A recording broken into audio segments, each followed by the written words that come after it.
Hi hello and welcome back to our channel. It's time to fly to Varanasi. మాకైతే flight 4:30కి అండి, morning 4:30కి. మేమైతే టెంపోలో 2:30కి అయితే start అయిపోయాము. ఇదండి కరెక్ట్గా 4 అప్పుడైతే ఎయిర్పోర్ట్కి అయితే వచ్చేసామండి. అసలు ఎయిర్పోర్ట్ అవుట్లుక్ చూడండి ఎంత ఫ్యాబ్యులస్గా ఉందో. ఫుల్ ఆఫ్ గ్రీనరీ అండి, మీరు ఎటు చూసినా గ్రీనరీయే కనిపిస్తుంది. వీళ్ళు అసలుకి ఎలా మెయింటైన్ చేస్తున్నారు అనేది నేనైతే పెద్ద కన్ఫ్యూజన్లోనే ఉన్నానండి ఇప్పటికీ కూడా. దీని వాటర్ సిస్టమ్ ఎలా ఉంటుంది అనేది కూడా పెద్ద కన్ఫ్యూజన్. ఫైనల్ కాల్ ఇచ్చేశారు, సో చాలా ఫాస్ట్గా అయితే నడుస్తున్నాము. చెక్ ఇన్ అయిపోయిందండి. చెక్ ఇన్ అయ్యాక నేనైతే గ్రీనరీ మొత్తం అయితే వీడియో తీస్తున్నాను. వీళ్ళు అసలుకి ఇది నిజమేనా లేకపోతే ఆర్టిఫిషియల్ ప్లాంట్సా అని చెప్పి నాకైతే అర్థం అవ్వలేదండి. టచ్ చేస్తే మాత్రం అవి రియల్ ప్లాంట్స్ అని చెప్పి అర్థమైంది.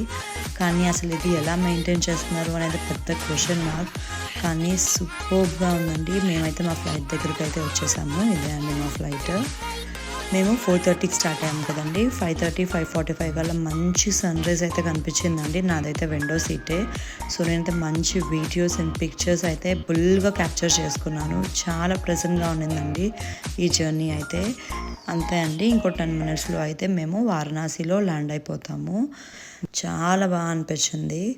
సో నేనైతే కాశీలో వీడియోస్ అయితే మీకు మళ్ళీ పోస్ట్ చేస్తాను. ఇదే అండి Lal Bahadur Shastri international airport Varanasi. Thank you for watching.